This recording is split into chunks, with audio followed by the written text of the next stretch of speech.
Mensaje 10. El proceso legal y el debido proceso en el juicio del Señor, parte 1. Message 10. Legal process and due process in the judgment of the Lord. Part 1. Hebreos 10 del 30 al 31. Pues conocemos al que dijo: mía es la venganza, yo daré el pago, dice el Señor. Y otra vez, el Señor juzgará a su pueblo.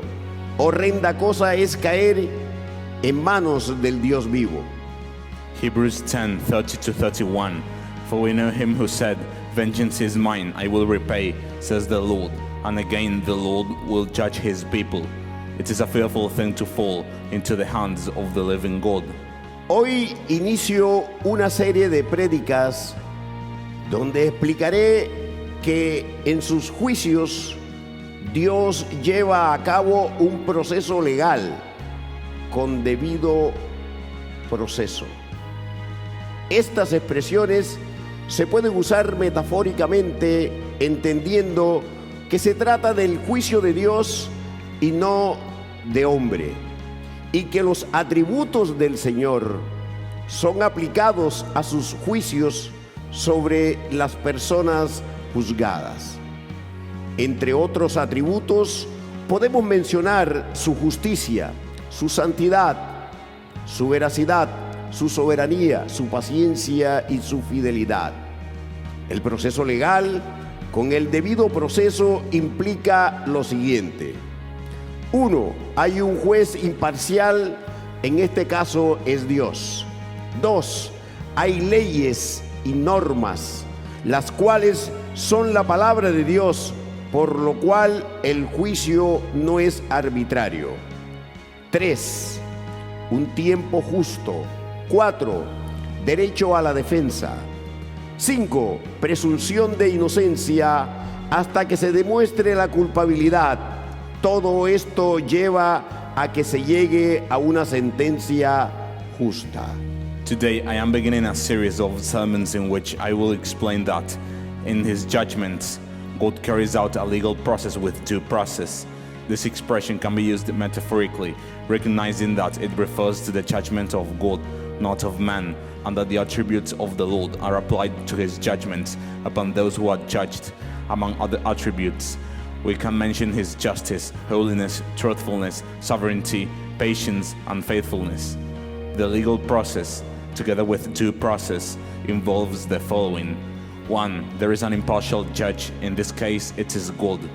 2. There are laws and precepts which are found in the word of God, and therefore the judgment is not arbitrary. 3. A fair amount of time. 4. The right to a defense. And 5. The presumption of innocence until guilt is proven. All this leads to a just sentence. La aplicación del proceso legal con el debido proceso acontece de la siguiente manera. La persona es juzgada según la ley, de acuerdo con los actos o cargos que se le imputan. La persona es condenada por los hechos consagrados como delitos o infracciones y recibe las sentencias que están en la ley. Los acusados aportan pruebas contra las que se presentan en su contra. Otro aspecto de la aplicación del proceso legal y el debido proceso es que se obtengan las resoluciones sin dilaciones. The application of the legal process, together with due process, takes place as follows. The person is judged according to the law, in accordance with the acts or charges brought against him. The person is condemned for acts established as crimes or offenses and receives the sentences prescribed by law. The accused presents evidence against the evidence brought against them. Another aspect of the application of the legal process and due process is that judicial decisions are reached without delay. Con base en este resumen de los significados sobre el proceso legal y el debido proceso, en esta serie de prédicas voy a demostrar que Dios los ha aplicado en juicios específicos plasmados en las Escrituras, y en el juicio que está llevando a cabo contra la iglesia apóstata y la iglesia dormida.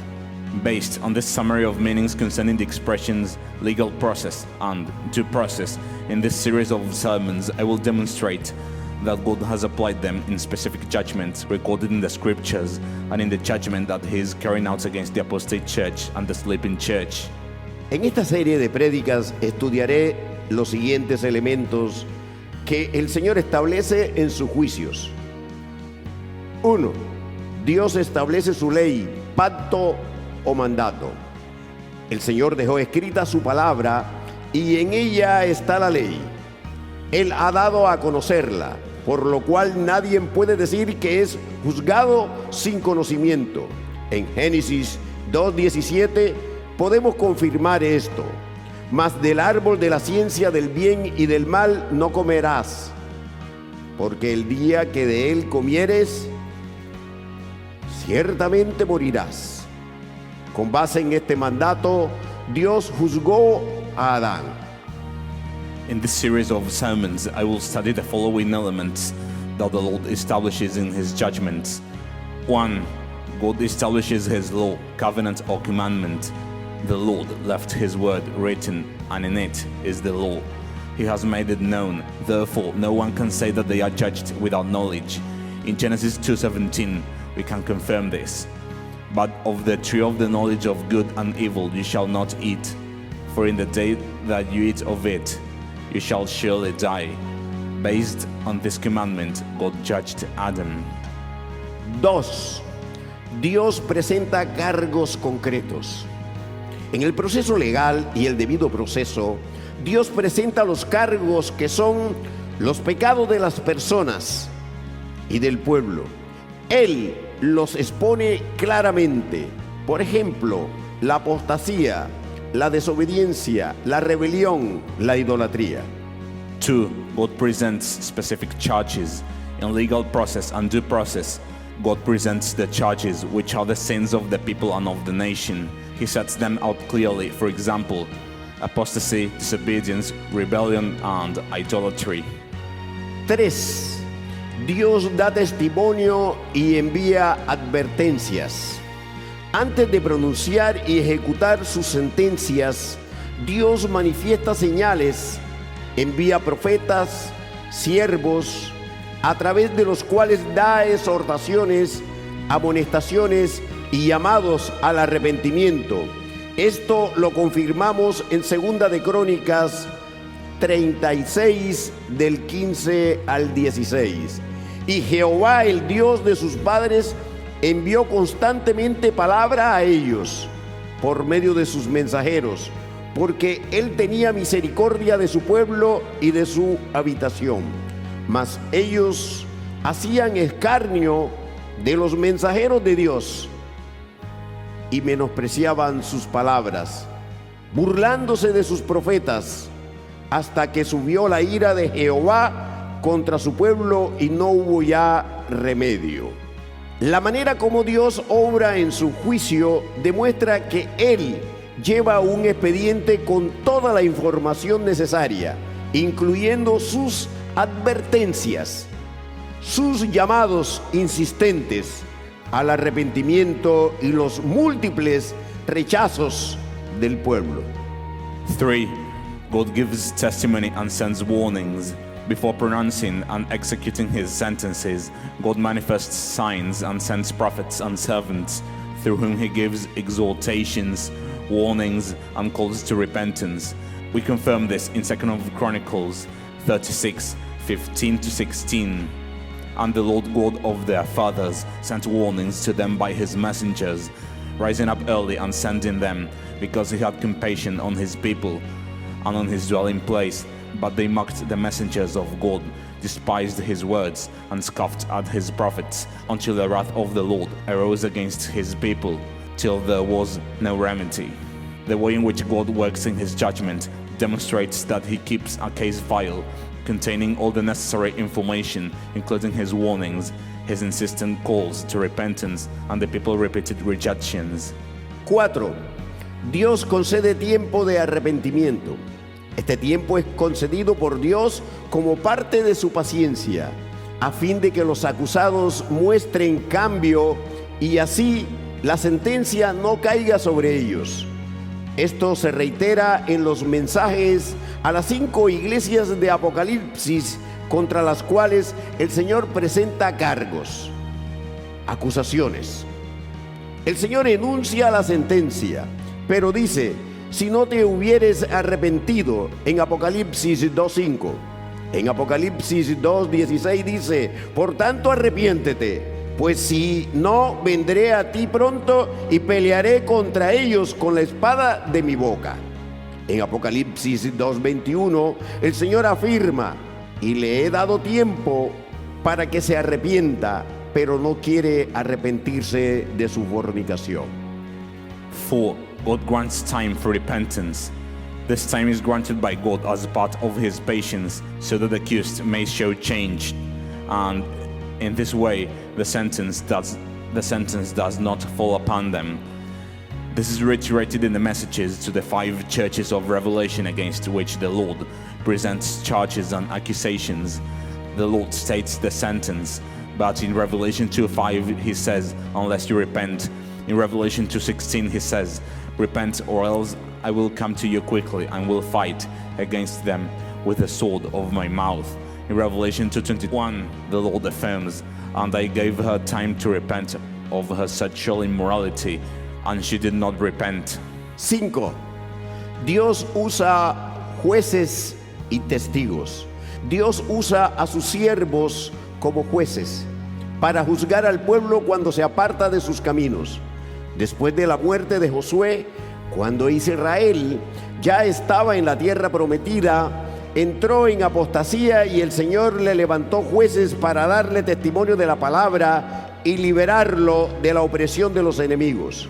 No obstante, el pueblo no los escuchaba, como se confirma en Jueces 2 del 16 al 17.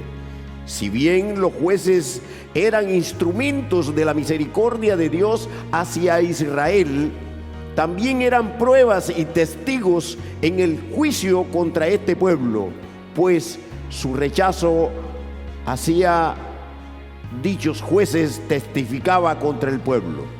Este rechazo era muestra de incredulidad, rebeldía y soberbia. También eran pruebas y testigos en el juicio contra este pueblo, pues su rechazo hacia dichos jueces testificaba contra el pueblo. Este rechazo era muestra de incredulidad, rebeldía y soberbia. Dios también usa testigos en su juicio en contra de su pueblo. Entre ellos están el cielo y la tierra. El Señor testifica en contra de los pecadores, incluyendo su pueblo. Los profetas testifican, lo cual quedó plasmado en las Escrituras cuando eran usados por el Señor para amonestar a Israel. 5. God uses judges and witnesses. God uses his servants as judges to judge the people when they turn away from his ways. After the death of Joshua, when Israel was already in the promised land, it entered into apostasy, and the Lord raised up judges to bear witness to the word and to deliver it from the oppression of its enemies. Nevertheless, the people did not listen to them, as is confirmed in Judges 2:16-17. Although the judges were instruments of God's mercy towards Israel, they were also evidence and witnesses in the judgment against this people, for Israel's rejection of those judges testified against the people. This rejection was a sign of unbelief, rebellion, and pride. God also uses witnesses in his judgment against his people. Among them are heaven and earth. The Lord testifies against sinners, including his people.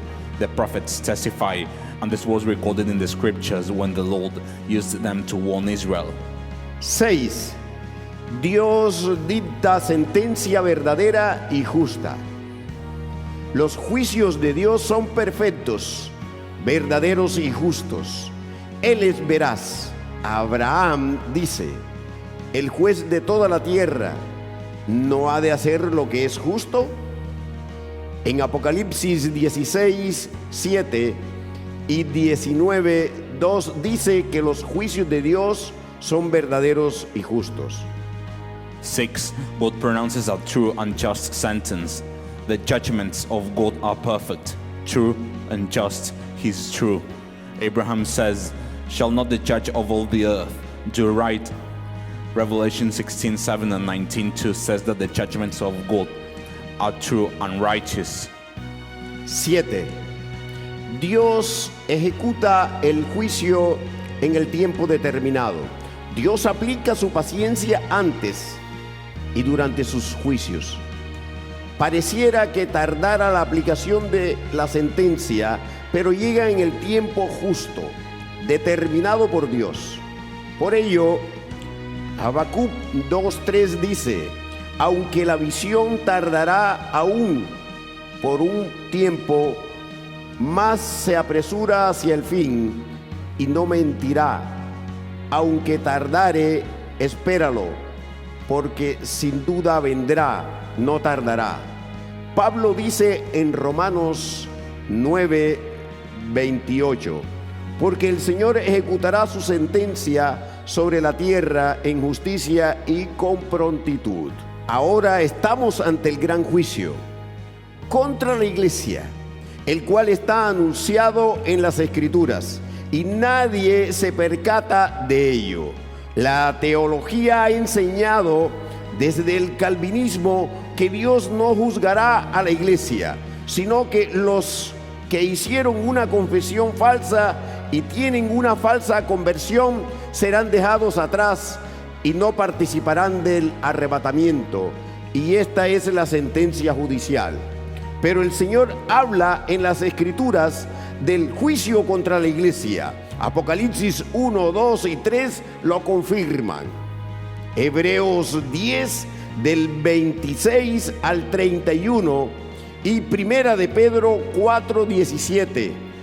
Dios nunca ha juzgado sin un proceso legal con el debido proceso. Y ahora no es la excepción. En este tiempo del fin, el juicio contra la iglesia apóstata es mayor porque es la única que entró al nuevo pacto. Israel no lo hizo y por ello va a ser injertado en el buen olivo. Tendrá la oportunidad de arrepentirse. Por el contrario, la iglesia apóstata ya fue cortada en el juicio del desamparo y los otros juicios continúan, porque la palabra de Dios se cumple. 7. God executes the judgment at the appointed time. God applies his patience before and during his judgments. It may seem that the application of the sentence is delayed, but it arrives at the right time, determined by God.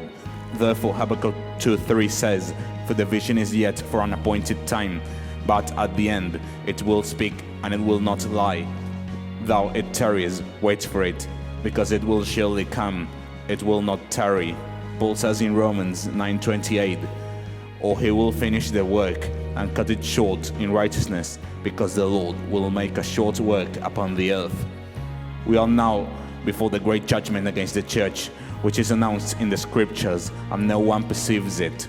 Theology has taught, based on Calvinism, that God will not judge the church, but that those who made a false confession and experienced a false conversion will be left behind and will not participate in the rapture, and this is the judicial sentence.